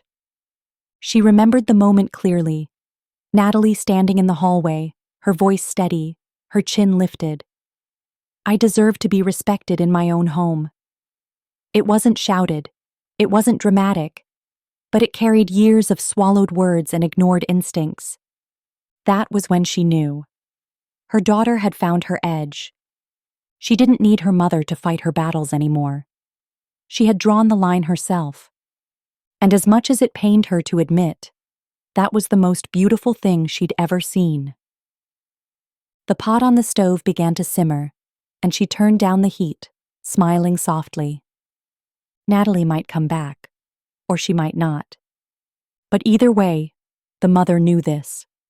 Her daughter wasn't the same girl who once apologized for wanting more. She had become a woman who knew the sound of her own voice. And finally, she was using it. The villa had never been this quiet. Not even when it was brand new, waiting to be lived in, untouched by footprints or voices.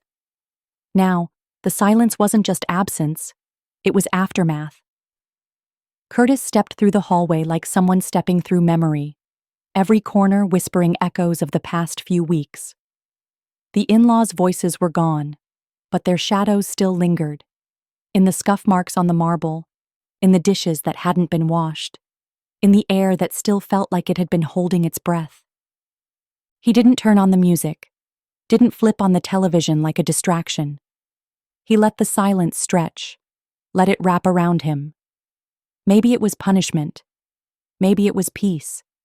He wasn't sure yet, but he knew he had to feel it, all of it. The master bedroom door stood open.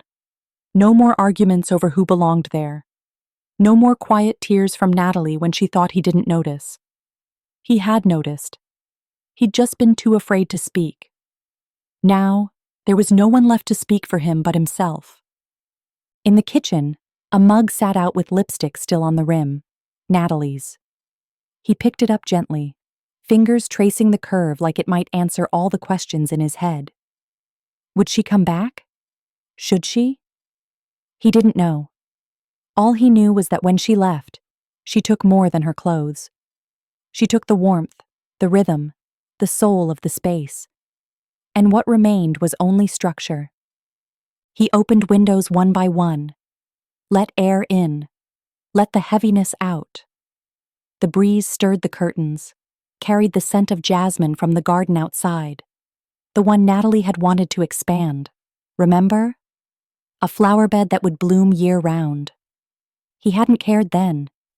Now he couldn't stop looking at it. He sat in the living room, in the chair she always claimed on Sunday mornings with her tea and her book. The indentation was still there. He closed his eyes and pictured her there again. Not for him, not for the house, but because she chose to be. The front door creaked in the wind. He walked over and pushed it shut. Locked it. Not in defiance. Not to keep anyone out. Just to let the house finally rest. He stood still in the center of it all. This was the cost of silence, of letting things slide, of not standing up until someone else had already started walking away. Curtis didn't cry. He didn't break. But he didn't smile either. Not yet. He knew what had to come next. But for now, he'd sit with the quiet, with the echoes, with the memory of what it felt like to lose something real. And in that stillness, something began. Not redemption. Not yet. But resolve. He stared at her contact on the screen for what felt like an hour. The little photo beside her name, a candid shot he'd taken of her laughing on the beach, made it harder. Not because it brought pain, but because it reminded him of a version of them untouched by disappointment. A version where a call like this wouldn't be so heavy. He sat on the edge of the bed, the one that had finally been reclaimed, and hovered his thumb over the call button. What if she didn't pick up?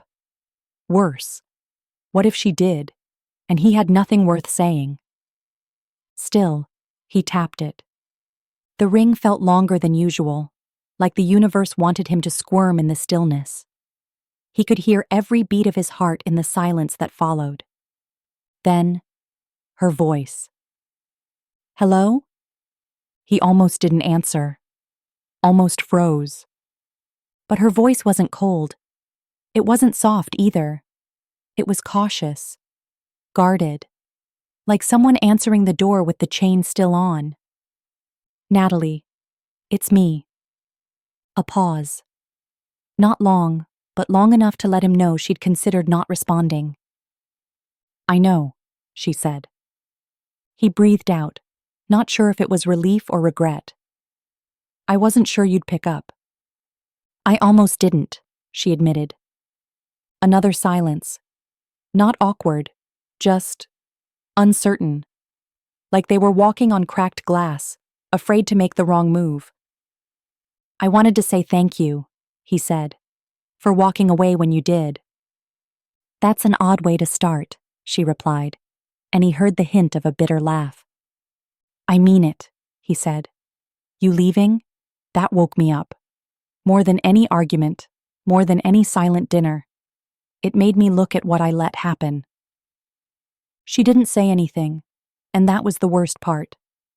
Her silence now didn't mean she was waiting to attack. It meant she was tired of hearing words that went nowhere. "I told them to leave," he added. "Packed their bags myself. They're gone, Natalie." Still no response. Then finally, "And now?" He knew what she was really asking. What happens now that there's no one left to blame? "I'm not calling to win you back," he said, voice low. "I'm calling to tell you I see it now. All of it. And I'm sorry." He could almost hear her thinking on the other end. Could almost picture her standing by a window somewhere, fingers to her lips, weighing if this call changed anything. "I needed to hear that," she said softly. "But I don't expect that to be enough," he added quickly. I want to talk. When you're ready, I'll come to you. Or not at all, if that's what you decide." She was quiet again, but this time the silence didn't sting.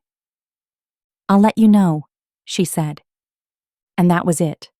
Not a reunion, not a miracle, just a door, barely open, but open. They met at the small cafe by the river, the one she liked because it was quiet, unassuming, and didn't ask too much of anyone. She chose the spot. She chose the time. And when Curtis arrived, she was already seated, her cup of tea half full, her eyes watching the water move slowly past the stones. He approached cautiously, like he wasn't sure if he belonged in her world anymore. Maybe he didn't. But she nodded toward the chair across from her, and he sat without a word. For a few moments, they just sat there. No pretense, no forced smiles. Just the low hum of the cafe around them and the weight of everything that hadn't been said. "You look tired," she said finally, her voice calm but distant. "I haven't been sleeping much," he admitted. She nodded, not to comfort him, but to acknowledge it, like someone observing a symptom. "I'm not here to rehash what's already happened," she said. "We both know how that went." "I know," he said. "I just wanted a chance to listen. Really listen." She set her cup down gently. "Then let me speak." He nodded, folding his hands together tightly, as if bracing himself. "I need space," she began. "Not just physical, mental, emotional. I need to remember who I am without the noise, without being tugged between you and your family. I can't go back to being that version of me, the one who kept explaining herself, waiting for someone else to step in." "I understand," he said softly. "No," she replied. "You're going to hear this all the way through first." Curtis leaned back, his expression tense but open. "If we ever try again," she continued, It's going to look different. There won't be another chance if boundaries are blurred. I need to know that my voice won't be drowned out the moment your mother raises hers. That when you say we, you mean me and you. Not a family vote. Not a guilt-soaked compromise. He swallowed hard, but said nothing. You need to build your own spine, she said. I'm not here to carry the weight of your transformation. That has to be yours. Alone. I'm working on it, he said. It's not instant, but I promise you, I see it now. I don't need promises, she replied. I need action, time, proof. Curtis nodded slowly. And if I give you that? Then we'll see, she said. This isn't a script you can read your way out of, Curtis. It's real life now. Their eyes met, and for the first time, he didn't reach across the table. He stayed in his seat, stayed in the quiet of her terms. She wasn't punishing him. She was protecting herself. And in that moment, he didn't beg. He didn't plead. He just accepted it. Because the bridge she was offering wasn't made of desperation. It was made of dignity. And he knew if he ever wanted to cross it, he'd have to build from her blueprint, not his comfort. She stood in the quiet of her kitchen, stirring a pot of soup that didn't need much tending, not because she was hungry, but because her hands needed something to do. The villa, her villa, had returned to its still rhythm. No more demanding voices echoing down the hallway, no more tension crackling through the air. Just peace and time. Time to think, time to remember, time to finally breathe. It had only been a few days since Natalie and Curtis left to find their footing, but already, something in the atmosphere had shifted. Something in her heart, too. She had watched her daughter leave not with desperation, but with resolve. A kind of quiet fire in her eyes that hadn't been there before. And now, standing there, spoon in hand, the mother finally let herself feel the weight of it all. She remembered when Natalie was a little girl, so gentle, so eager to please, always the peacemaker. Even as a child, she'd been the glue, the one who would apologize just to make the room calm again, even if she wasn't wrong. It used to make her proud, how mature her daughter was. But now, she wondered if she had mistaken compliance for strength. She moved to the window, wiping her hands on a towel, and watched the breeze carry the branches outside. The same wind Natalie used to chase barefoot in the garden, her hair wild and her laughter louder than the birds. She hadn't heard that laugh in a while. Not really. She had tried to give her daughter everything she never had. Security, stability, a home where love didn't feel like something you earned. But somewhere along the way, perhaps she'd taught her to endure too much, to carry burdens she should have been taught to drop. And when Curtis and his family stepped in like they owned the place, Natalie had defaulted to that old setting. Accommodate, smooth it over, keep the peace. It had scared her, seeing the glow dim behind her daughter's eyes. But then, slowly, that changed. She remembered the moment clearly, Natalie standing in the hallway, her voice steady, her chin lifted. I deserve to be respected in my own home.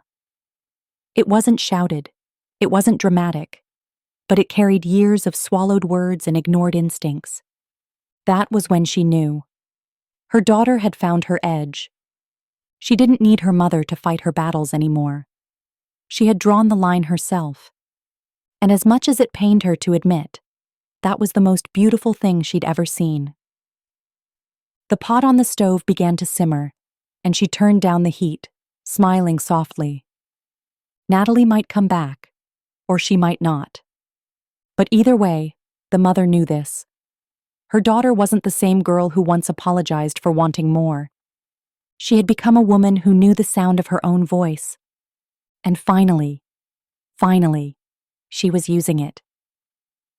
When Natalie stepped back into the villa, it smelled like old perfume layered over silence. The kind of silence that didn't soothe, but waited, watched. Her heels tapped softly on the tile as she walked in, keys still in hand, eyes scanning the place that had once held so much promise and then far too much pain. Her mother stood in the kitchen, just where she always seemed to be.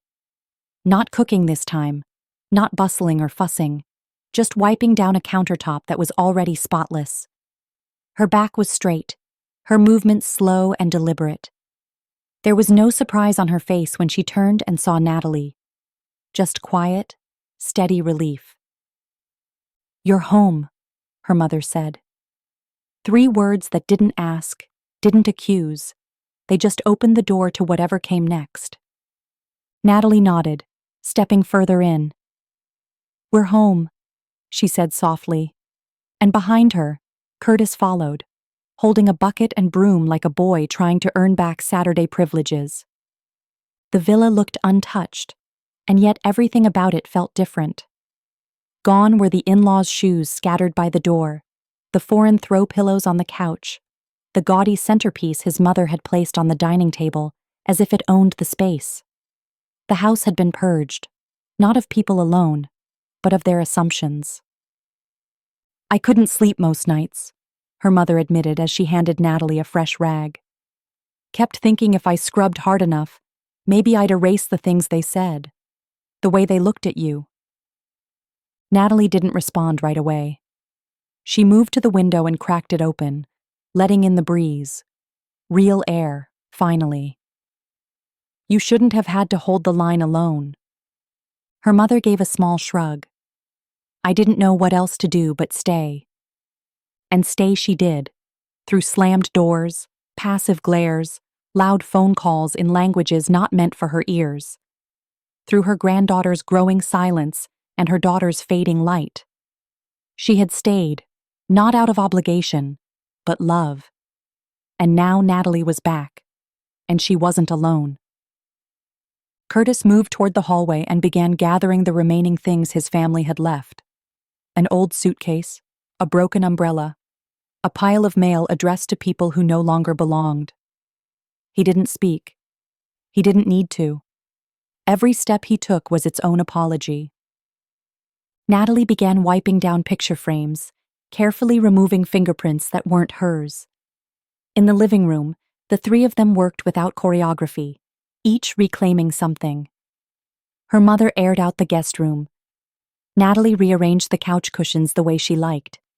Curtis, wordlessly, pulled the guest towels and replaced them with the good ones, the ones Natalie had packed away the day his family arrived. The villa wasn't perfect yet, but it was theirs again. Every sweep, every fold, every open window was a declaration. This home belonged to peace now, and peace had finally come home. The garden hadn't changed much. The same stone path curved through the rose bushes, and the same lavender still bloomed beneath the kitchen window. But that evening, something about it felt more sacred, like the world had quieted down just enough for honesty to breathe. Natalie set the 2 wooden chairs out near the lemon tree, the one her mother had planted the year she moved in. The air was cool, soft, the kind that makes you want to speak without rushing. Curtis followed, holding 2 mugs of chamomile tea like offerings, like peace wrapped in steam. He handed her a cup without a word, and for a moment, they just sat there, listening to the wind pass through the leaves, the distant hum of life still happening outside their bubble. "It's strange," Natalie said finally, staring at the sky turning amber and ash. "How the worst moments somehow make space for the clearest thoughts." Curtis sipped his tea. "I think I was afraid of choosing." She turned her head, not with anger this time, but something quieter, like exhaustion that had finally been named. "I didn't need you to choose me over them," she said. "I needed you to stand beside me when they tried to push me out of my own life." Curtis looked down at his hands, weathered from the day's cleaning, not nearly as smooth as when they first met. "I know that now." They sat in silence again, not uncomfortable, just full. the kind of silence that comes when everything loud has already been said. I kept wondering, Natalie began, her voice softer now, what our lives would look like if we had drawn the lines earlier, if we hadn't let them blur everything. Curtis looked over at her. Do you still wonder that? She paused, then shook her head. I think maybe this was the only way I would have seen what I needed to see. About them. About you. About myself. He leaned forward, elbows on his knees. I don't want to go back to how things were. I want to build something better. Stronger. Slower, maybe. But real. The wind shifted, rustling the trees. Natalie didn't respond right away. Instead, she reached down and pulled her chair an inch closer to his. Not a dramatic gesture, not a full embrace. Just a sign. He noticed, and for the first time in weeks, he smiled. This isn't a reset, she said. It's a rebuild. Curtis nodded, brick by brick. They stayed out there until the stars blinked awake, until the tea went cold and their words turned quiet again. The villa behind them stood still and peaceful, and the garden held them like a gentle promise. 2 chairs, 2 people. A quiet conversation that didn't fix everything, but finally made space for something that might grow. The morning sun slid through the curtains like a quiet visitor, warm and watchful. Natalie stood at the window in her robe, staring out at the garden. The lemon tree swayed gently in the breeze. It looked different now, not because it had changed, but because she had. Behind her, the villa was calm. No raised voices, no footsteps that didn't belong. Just her breath, steady and full. Curtis was still asleep in the guest room. They hadn't rushed to rearrange things. There was no performance here. Just pause. Just presence. Last night had been the first time in weeks she hadn't felt like she had to guard herself. No one hovering, no one judging, no one handing her invisible tasks and calling it tradition. The peace had been so foreign, it felt almost unreal, like she might wake up and find herself back in the chaos. But the quiet had stayed. She made coffee, the rich scent curling into every corner of the kitchen. Her mother walked in, tying her scarf. No words yet, just the comfort of 2 women who had stood in fire together and come out with their dignity intact. You look lighter, her mother finally said, reaching for her cup. Natalie smiled. Not wide, not dramatic. Just enough to confirm what they both already knew. I am. They sipped in silence. Outside, a bird landed on the windowsill. Small, certain, unafraid. Later, when Curtis woke and joined her in the garden, his presence didn't press into hers like it used to. He moved beside her, not around her. That was new. I've been thinking, he said, careful, unsure. Natalie waited. We could take this slow, figure things out on your terms, on our terms, not theirs. No assumptions, no strings tied to old names. She looked at him, the same man who had once stood silent while she was drowning, now standing still, offering not rescue, but respect. I'm not looking for a rescue, she said, voice steady. I'm not interested in being protected from your family. I want to know that when they rise, you don't disappear. He nodded. I won't. I didn't know how to before. But I do now. She searched his eyes. Not for promises. Those were cheap. She searched for the weight behind his words. And this time, she found it. I want to try, she said. Not because you need it. Not because I'm scared. But because I choose to. On my feet. On my terms. Curtis let out a breath he'd been holding for days. Maybe weeks. He reached for her hand, but didn't take it until she offered it. It was a new kind of yes, one not built on pressure or apology or performance. A yes that didn't excuse the past, but wasn't stuck in it either. And as they stood in the sunlight, with the house behind them and the world ahead, Natalie knew this was not a return. This was a beginning, one she chose, fully, quietly, powerfully. The villa didn't look any different from the outside. Same archway, same soft beige walls, same flower pots on the porch that her mother watered every 2 days without fail. But inside, everything had shifted. Not the furniture, though a few things had been moved back to where they belonged. But the feeling. The air had changed. The walls no longer held their breath. Natalie stood in the hallway barefoot, holding a small nail and a framed photo. Her wedding day. Not the posed one. Not the one where they smiled on command. This was the one where Curtis had caught her laughing, eyes closed, veil slipping slightly to the side. She had taken it down the day his family moved in, when it felt like joy no longer had a place. Now she raised it again, not as a sign of forgetting, but of reclaiming. Curtis stepped out of the guest room, now fully his again. He carried a toolbox in one hand, a folded piece of paper in the other. On it were sketches, ideas, tiny plans for rearranging the garden to include a bench under the lemon tree. He didn't speak. He just handed her the paper and looked at her, waiting. Natalie glanced over the scribbled designs, then back at him. "We'll make the changes together," she said, and her words felt like soil, something to plant roots in. Later that afternoon, they sat with her mother at the dining table, the one that had once been surrounded by voices not their own, loud with entitlement and judgment. Now it was quiet, but the kind of quiet that allowed space for voices that mattered.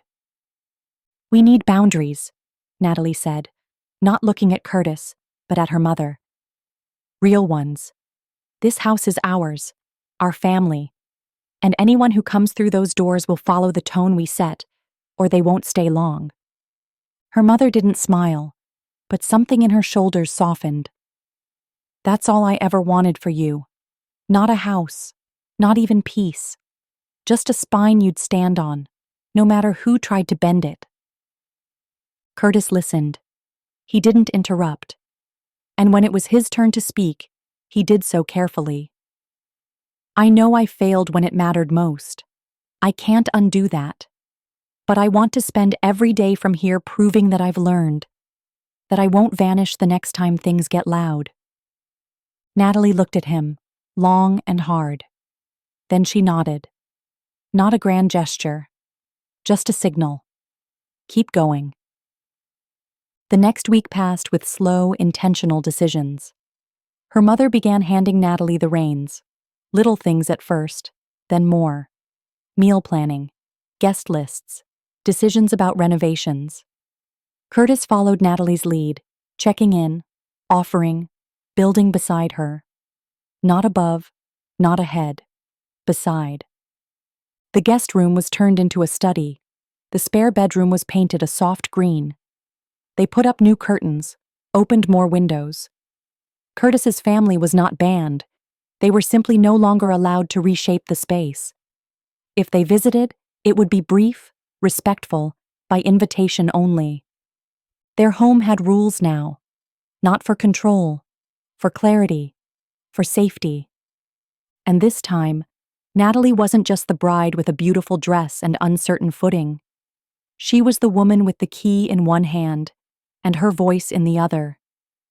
This time, they were building something no one could walk in and claim. Not again. Not ever. The air inside the villa felt lighter now, as if the walls themselves had exhaled. Peace had settled into the corners, not because everything had gone back to how it was, but because something new had begun. The clatter, the tension, the subtle jabs cloaked in polite words. They were gone. What remained was space, stillness, and choice. Curtis was in the garden, pruning a rose bush that had once been trampled during the early chaos. Natalie stood just inside, arranging tulips on the dining table. Her mother passed by with a bowl of citrus, humming to herself. It was the kind of quiet that didn't beg for noise. Then the knock came. Not loud, not hesitant either. Just soft, like someone unsure if the door would open. Curtis wiped his hands and exchanged a glance with Natalie. She didn't ask who it was. She already knew. He opened the door.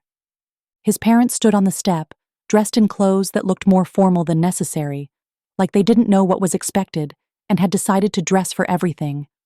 No siblings, no extra noise, no bags. Just them. And silence. "Hi," his mother said. Her voice had lost its sharp edges. "Can we come in?" his father added. Curtis stepped aside without a word. Inside, no one rushed to fill the space. Natalie's mother offered tea, the way she always did when peace was more important than pride. She didn't try to impress. She didn't try to make them feel small. She simply placed the tray on the table and let them pour their own cups. For a long time, it was just the sound of teaspoons tapping ceramic. Curtis's mother finally looked up. "This place looks different." "It feels different," Natalie said, folding her hands in her lap. There was no apology offered, not directly. But sometimes regret doesn't wear a name tag. It comes in softened eyes and the way someone listens more than they speak. Curtis's father reached for the sugar, then paused. "Thank you," he said. Just that. For the tea. For the seat. Maybe for the chance. They didn't stay long. There were no promises made, no declarations of change. But when they left, they shook hands. His mother hugged Natalie. Not tight, not dramatic. Just long enough. Curtis closed the door behind them and leaned against it. Natalie came to stand beside him. Her head rested on his shoulder, and together, they looked around the villa that had once been a battleground. It was quiet again. Not the kind of quiet that follows conflict. The kind that comes when everyone has said what they needed to say, and when even silence carries respect. No one had won, but no one had to lose either. And somehow, that was enough. I gave my daughter a villa, thinking I was giving her comfort, a foundation, a place to build something beautiful. What I didn't expect was for that gift to become the very battleground for her worth. They moved in like it was theirs, spoke over her, walked past her, treated her like the help in her own home. And for a while, she stayed quiet. Too quiet. But silence doesn't mean surrender. It means she was watching, measuring, deciding. And when the time came, she stood. Not with noise, not with rage, but with clarity. And when she did, she found her voice. And so did he.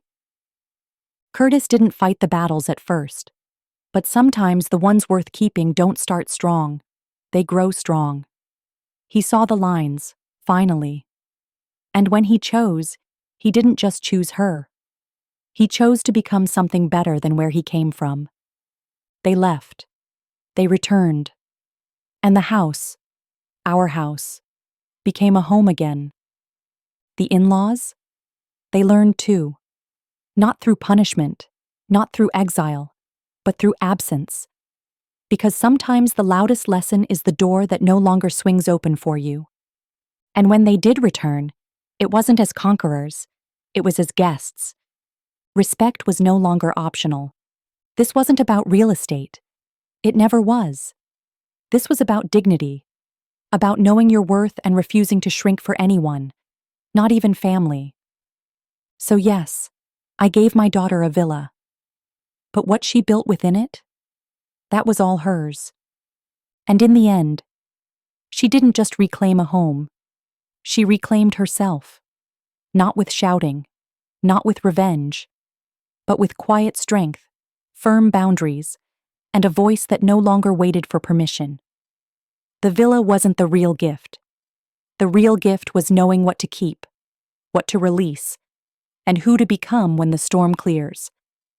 So if you've ever been underestimated, if you've ever felt the weight of silence, or if you've ever stood alone to protect what's yours, then you already know. This wasn't just her story. It's yours too. Thank you for watching. Please like, share, and subscribe for more stories that remind us that strength doesn't always roar. Sometimes, it just quietly refuses to be stepped on.